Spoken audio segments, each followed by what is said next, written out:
ஒரு 2 மாதத்துக்கு முன்னாடி ஏப்ரல் அப்போ வந்து பார்த்துட்டிங்கன்னா ட்ரம்ப் அவங்க சொல்கிறாங்க, இது மாதிரி ஈரானை கூப்பிட்றாங்க, எப்பா வாங்க நீங்கள் வந்து அணுகுண்டை தயாரிக்கிறீங்க, இந்த அணுகுண்ட அமைதி ஒப்பந்தத்தை போட்டுக்குவோம் அப்படின்னு கூப்பிட்றாங்க. ஆனால் ஈரான் வந்து வரலை. இங்கே ட்ரம்ப் என்ன சொல்கிறாங்கன்னா, இது மாதிரி 2 மாதம் உங்களுக்கு அவகாசம், அதுக்குள்ளே முடிவெடுத்துங்க அப்படின்னு சொல்கிறாங்க. கரெக்டாக ஏப்ரல் 12 அன்றைக்கி அவர் சொல்கிறாரு, ஜூன் 12 அன்றைக்கி 2 மாதம் வந்து முடிஞ்சிருது. ஜூன் 13ஆம் தேதியிலேருந்து தான் இஸ்ரேல் வந்து அடிக்க ஆரம்பிக்கிறாங்க. இப்போ மாற்றி மாற்றி அடிச்சுக்கிட்டு 2 பக்கமும் வந்து உயிரிழப்புகள் காயங்கள்னு ஏற்பட்டுக்கிட்டு இருக்குது. இந்த ஒரு விஷயம் எதனால் நடக்குது, என்ன தான் அங்கே நடந்துக்கிட்டு இருக்குது, அது காரணம் என்ன அப்படிங்கிற ஒரு விஷயத்தை பற்றி தான் இந்த வீடியோவில் பார்க்க போகிறோம். எல்லாருக்கும் வணக்கம், நான் தான் பாலாஜி பேசுகிறேன். இந்த கதையை நம்ம தெரிஞ்சுக்கணும் அப்படின்னா 1948க்கு போகணும். அப்போ இஸ்ரேலில் வந்து நிறுவுறாங்க. அப்போயிலேருந்தே ஈரானுக்கும் இஸ்ரேலுக்கும் பிரச்சனைன்னு கேட்டிங்கன்னா அப்போயெல்லாம் வந்து எந்த பிரச்சனையும் கிடையாது. ஏன் சொல்லப்போனால் ஃப்ரெண்ட்ஸாக இருக்காங்கன்னு கூட சொல்லலாம். அந்தளவுக்கு ஹெல்ப் பண்ணிக்கிறாங்க. ஏன் இராணுவம் பொருளாதாரம் எல்லாத்துலேயும் வந்து நல்லபடியாக ஓடிக்கிட்டு இருக்கு. ரொம்ப நெருங்கின நண்பர்களாகவே இருக்காங்க அப்படின்னு சொல்லி ஆகணும். இப்படி வந்து போய்கிட்டு இருக்காங்க. ஒரு 30-31 வருஷம் கழித்து ஒரு மிகப்பெரிய கிளர்ச்சி ஏற்படுது 1979. அதுலேருந்து பல விஷயங்கள் வந்து மாறிக்கிட்டே இருக்குது. அதுலேருந்து வந்து பார்த்துட்டிங்கன்னா 2 பேரும் நண்பர்களாக இருந்தவங்க எதிரியாக மாறிட்டாங்க. 2 பேரும் மாற்றி மாற்றி மறைமுகமாக வந்து தாக்குதல்கள் வந்து பண்ணிக்க வேண்டியது. ஈரான் வந்து என்ன சொல்கிறாங்கன்னா, இது மாதிரி பாலஸ்தீன பிரதேசத்தை வந்து இவங்க ஆக்கிரமிப்பு பண்ணி வச்சுருக்காங்கப்பா அப்படின்னு பல கட்டமாக வந்து விமர்சனங்கள் வந்து பண்ணிக்கிட்டே இருக்காங்க. அதையெல்லாம் தாண்டி இது மாதிரி மிடில் ஈஸ்ட்டில் ஒரு ஃபாரின் கண்ட்ரிப்பா அப்படின்னு சொல்ல வேண்டியது. அதையெல்லாம் தாண்டி ஒரு ஏகாதிபத்தியம் பண்ணுற கண்ட்ரி அப்படின்னு சொல்கிறாங்க. அதாவது தங்களோட நாடை வந்து விரிவுபடுத்த வேண்டியது, மற்ற நாட்டோட அதிகாரம் அதாவது இறையாண்மை இருக்குல்ல அதெல்லாம் வந்து கெடுக்கிற மாதிரி உள்ளே போக வேண்டியது அப்படின்னு பல விஷயங்களை பண்ணுறவங்கன்னு ஈரான் வந்து குற்றச்சாட்டு வச்சுக்கிட்டே இருக்காங்க. இந்த இடத்துல இஸ்ரேல் இருக்குல்லப்பா, இதை வந்து இந்த மேப்பை வந்து இங்கே அழிக்கணும்ப்பா, அதாவது இந்த இஸ்ரேல் இடத்த அப்படிலாம் வந்து சொல்கிறாங்க. இதெல்லாம் வந்து நடந்துக்கிட்டே தான் இருக்குது. இப்படி மாற்றி மாற்றி மறைமுகமாக தாக்குதல்களும் நடந்துக்கிட்டு இருக்குதுங்க.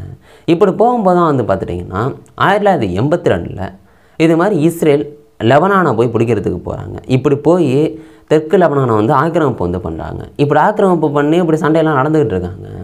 இப்படி சண்டை நடக்கும்போது தான் இங்கே ஈரான் வந்து பார்க்குறாங்க, எப்பா இஸ்ரேல் வந்து லெபனானை அடிக்கிறாங்க, நம்ம என்ன பண்ணுவோன்னா லெபனானுக்கு சப்போர்ட் பண்ணுவோம் அப்படின்னு லெபனானுக்கு வந்து இங்கேருந்து வீரர்கள் வந்து அனுப்பிடுறாங்க. புரட்சிகர காவல்படையாக அங்கே அனுப்பிடுறாங்க. அங்கே போயிட்டு அங்கே ஒரு கிட்டத்தட்ட நிறையா வீரர்கள் வந்து போயிருக்காங்க. அங்கே போய் சண்டையெல்லாம் நடக்குது. அப்போ தான் வந்து ஹெஸ்புல்லா அப்படின்னு ஒரு விஷயம் வந்து உருவாகுது. அங்கே இப்படி அந்த அமைப்பு வந்து உருவாகுதாங்க.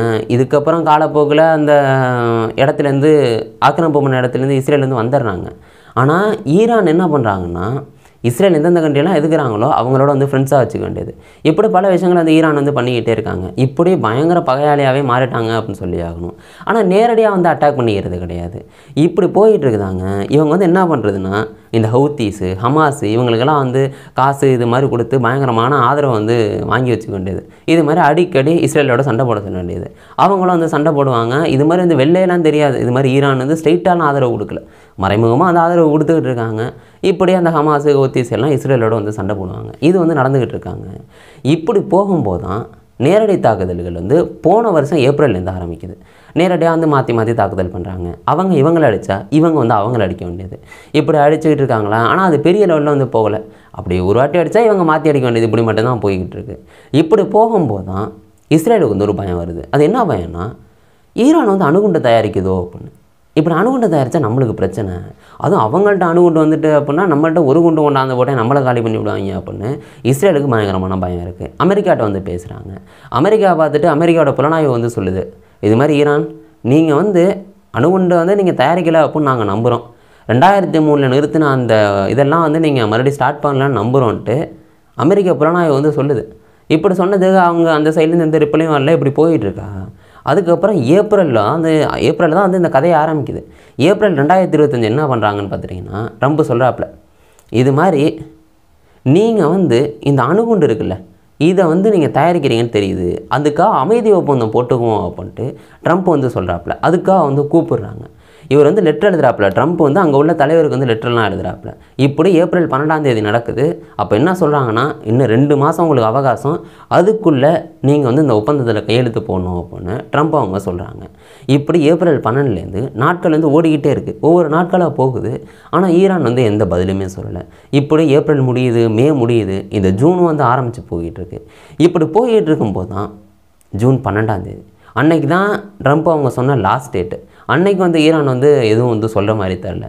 அன்னைக்கு வந்து பார்த்துட்டிங்கன்னா IAEA அப்படின்னு சொல்லப்படுற ஒரு அமைப்பு, அதாவது இன்டர்நேஷ்னல் அட்டாமிக் எனர்ஜி ஏஜென்சி, இவங்களோட வேலையை என்னன்னு பார்த்துட்டிங்கன்னா, இது மாதிரி உலகம் ஃபுல்லாக வந்து எல்லா கண்ட்ரியும் இருக்குல்ல, இது மாதிரி ஒரு ஒப்பந்தமே போட்டு வச்சுருக்காங்க. இந்த அணுகுண்டெல்லாம் வந்து நிறையா கண்ட்ரிகளில் வந்துருக்குல்ல, இவங்க வந்து வேறு யார்கிட்டையும் வந்து அந்த அணுகுண்டை கொடுக்கக்கூடாது. அதே மாதிரி அந்த தொழில்நுட்பத்தை வந்து யார்கிட்டையும் சொல்லக்கூடாது. இதை தாண்டி வந்து பார்த்துட்டிங்கன்னா இந்த அணுகுண்டு இல்லாத கண்ட்ரியெல்லாம் இருக்குல்ல, அவங்களாம் வந்து இதை தயாரிக்கக்கூடாது, வாங்கக்கூடாது அப்படிங்கிற ஒப்பந்தம்லாம் இருக்குது. அது எதனாலன்னா இந்த அணுகுண்டு வந்து பரவக்கூடாது. இப்படி அணுகுண்டு எல்லாரும் தயாரித்து வச்சுருந்தாங்கன்னா என்றைக்காவது ஒரு லேசான சண்டைக்கு இந்த அணுகுண்டை எடுத்து போட்டு மக்களை வந்து கொண்டுடுவாங்க. இது மனித இனமே இருக்காது அப்படிங்கிறதுக்கு தான் இப்படிப்பட்ட ஒரு விஷயத்தை வந்து பண்ணி வச்சுருக்காங்க. அதை கண்காணிக்கிறதோட வேலை தான் இந்த IAEA வேலை, இன்டர்நேஷ்னல் அட்டாமிக் எனர்ஜி ஏஜென்சி, இவங்களோட வேலைங்க. இப்படி அவங்க வந்து பார்த்துக்கிட்டு இருக்காங்க. இவங்க அந்த ஜூன் 12ஆம் தேதி அன்றைக்கி ஒரு மிகப்பெரிய விஷயத்தை வந்து சொல்கிறாங்க. அது என்னன்னு கேட்டிங்கன்னா, ஈரான் வந்து 20 வருஷத்தில் இல்லாத இப்போ வந்து மீறி இருந்திருக்காங்க. இது மாதிரி அவங்க வந்து அணுகுண்டை தயாரிக்கிறாங்க அப்படிங்கிற ஒரு விஷயத்த சொல்கிறாங்க. அவங்க என்ன சொல்கிறாங்கன்னா, இந்த மே 2025க்குள்ளே 409 கிலோ யுரேனியத்தை வந்து கிட்டத்தட்ட 60% வந்து செறிவூட்டுறாங்க. இப்படி செறிவூட்டுறது வந்து கிட்டத்தட்ட அணு ஆயுதம் மாதிரி கிட்டத்தட்ட ரெடியாக போகுது.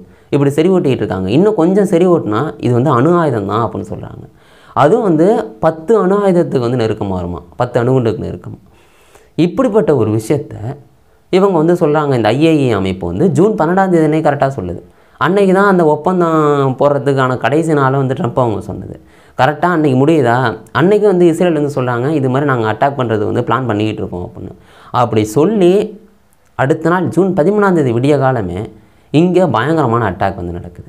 ஆனால் இது வந்து ட்ரம்ப் அவங்களுக்கு தெரியாமலாம் நடக்கலை, அவங்களுக்கெல்லாம் பயங்கரமாக தெரிஞ்சிருந்திருக்கு. ஏன்னா இந்த அட்டாக் நடக்கிறதுக்கு முன்னாடி இஸ்ரேல் பிரதமர் நெதன்யாகு வந்து ட்ரம்ப் அவங்களோட வந்து பேசியிருந்திருக்காங்க. அதுக்கப்புறம் தான் வந்து இந்த அட்டாக்கெல்லாம் வந்து நடந்துருக்கு.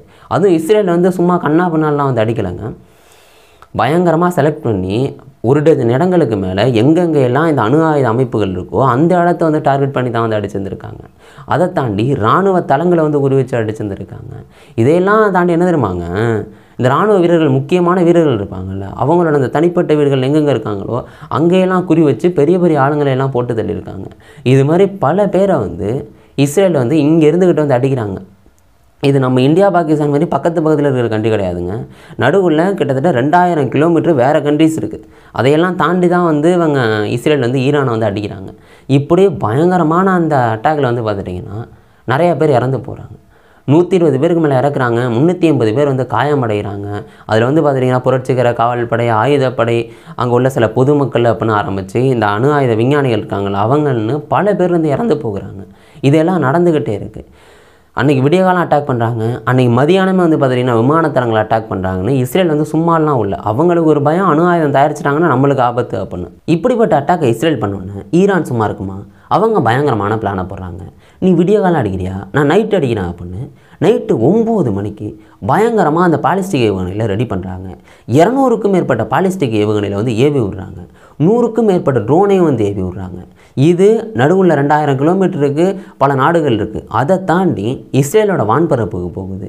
இஸ்ரேலோட வான்பரப்பு பயங்கரமான ஸ்ட்ராங்கான வான்பரப்பு. ஏன்னா எல்லாத்தையும் அவங்க அடிச்சு நொறுக்கிடுவாங்க. அப்படிப்பட்ட டெக்னாலஜி வந்து வச்சுருக்காங்க. இந்த ஏவுகணைகள்லாம் போகுது. அப்படி போகிறத இஸ்ரேல் வந்து எல்லாம் தடுக்கிறாங்க. ஆனால் எல்லாத்தையும் தடுக்க முடியலை. ஒரு சிலது போய் நிறைய இடங்களை அடிக்குது. இப்படி அடித்ததில் 10 பேர் இறக்குறாங்க, 200க்கும் மேற்பட்டவங்க காயமடைஞ்சதாக வந்து சொல்லப்படுது. இஸ்ரேல் வந்து என்ன சொல்லியிருக்காங்கன்னா, எப்பா அவங்க 100க்கும் கம்மியான ஏவுகணைகளை தான் அனுப்பிவிட்டாங்க. அதில் 25% வந்து யாரும் இல்லாத இடத்துல மொட்டை வேலையில் தான் போய் விழுந்திருக்கு. மிச்சத்தை என்ன பண்ணாங்கன்னா எங்களோட வான்பரப்பு வந்து தடுத்துச்சு. ஒரு சிலதை எங்களால் தடுக்க முடியல, அது போய் பில்டிங்கில் அடித்து ஒரு 10 பேர் இறந்துருக்காங்க அப்படின்னு இஸ்ரேல் வந்து சொல்லியிருந்திருக்காங்க. நான் இடத்துல சொல்லியிருப்பேன்ல, அந்த ஹவுத்தீஸுக்கு இதுக்கெல்லாம் வந்து ஈரான் வந்து சப்போர்ட் பண்ணுதுன்னு. ஹவுத்தீஸுக்கு கோவம் வந்து என்ன பண்ணுறாங்கன்னா, இஸ்ரேல் வந்து ஈரான் அடித்ததில்லை, இதுக்கு வந்து ஹவுத்தீஸுக்கு வந்து கோவம் வந்துட்டு அவங்களும் வந்து இஸ்ரேல் மேலே வந்து ஏவுகணையை வந்து ஏவி விடுறாங்க. இது வந்து நடக்குது. இதிலே வந்து ஸ்ட்ரெயிட்டாக தெரியுது ஈரான் வந்து ஹவுத்தீஸுக்கெல்லாம் பணம் கொடுத்து எல்லாம் சப்போர்ட் ஆதரவு பண்ணுறாங்க அப்படிங்கிறது ஸ்ட்ரெயிட்டாக வந்து தெரியுது. இப்படி இந்த இஸ்ரேலும் ஈரானும் அடிக்கடி சண்டை போட்டுக்கிட்டு இருக்காங்க. இந்த போர் வந்து இன்னமும் நடந்துக்கிட்டு இருக்குன்னு வைங்களேன். ரொம்ப பெரிய சிக்கல் யாருக்கு வரும்னா அங்கே உள்ளவங்களுக்கு வரும். ஆனால் அதை தாண்டி உலக மக்களுக்கும் அந்த பாதிப்பை வந்து உணர முடியும். ஏன்னா கச்சா எண்ணெயோட விலை வந்து பயங்கரமாக ஏறும். அப்படி ஏறினுச்சுன்னா பெட்ரோல் விலை எல்லாம் வந்து ஏற ஆரம்பிக்கும். அதை தாண்டி இந்த கப்பல் போக்குவரத்து இருக்குல்ல, அதுக்கு வந்து இடையூறு ஏற்பட்டாலும் வந்து நிறையா பாதிப்புகள் வந்து இருக்குது. இப்படி வந்து போய்கிட்டே இருக்கும். இந்த போர் வந்து ரொம்ப நாளைக்கு நடந்துச்சு அப்படின்னா பெட்ரோல் விலையெல்லாம் ஏற தான் ஆரம்பிக்கும். இப்போ இந்த கரண்டாக அந்த போர் நடந்துகிட்டு இருக்குல்ல, இதனாலே வந்து பார்த்தீங்கன்னா கச்சா எண்ணெய் ஒரு பீப்பாயோட விலை சில டாலருக்கு வந்து ஏறி இருக்கதான் வந்து சொல்லப்படுது. யோசிச்சு பாருங்களேன், இந்த போர் நடக்கிறதுனால உலக மக்களுக்கும் இந்த பிரச்சனைகள் வந்து இருந்துக்கிட்டு தான் இருக்குது. இந்த சம்பவத்தை வந்து என்ன சொல்கிறதுன்னு தெரியல. இந்த போர் நிற்கணும் அப்படின்னா ஒரே ஒரு வழி தான். ஈரான் வந்து சொல்லணும், இது மாதிரி நாங்கள் வந்து அணுகுண்டை தயாரிக்க மாட்டோம்ப்பா அப்படின்னு. ஆனால் அது ஈரான் வந்து சொல்ல மாட்டாங்க. இது வந்து இப்போ மாற்றி அடிச்சுக்கிட்டு என்ன பண்ண போகிறாங்கன்னு தெரில. இல்லாட்டி வந்து ட்ரம்ப் எதுவும் அமைதி ஒப்பந்தம் பேசுவோம் வாங்க அப்படின்னு 2 கண்ட்ரியும் கூப்பிட்டு எதுவும் பேசுகிறாங்களான்னு தெரில. பட் எப்படியாவது ஒரு கட்டத்தில் இந்த போர் நின்று தானே ஆகணும். எப்படி நிற்கிது அப்படிங்கிறதெல்லாம் நம்ம பொறுத்திருந்து தான் பார்க்கணும். இந்த சண்டை எதனால் நடக்குது, ஏன் மாற்றி அடிக்கிறாங்கங்கிற அந்த கருவை வந்து உங்கள்கிட்ட சொல்லிட்டேன் அப்படின்னு நம்புகிறேன். இந்த சம்பவத்தை பற்றி நீங்கள் என்ன நினைக்கிறீங்களோ அதை கீழே கமெண்ட் பண்ணுங்கள். அதை பார்த்து நான் தெரிஞ்சுக்கிறேன். நாளைக்கு இன்னொரு வீடியோவில் நான் உங்களை சந்திக்கிறேன்ப்பா. Bye guys.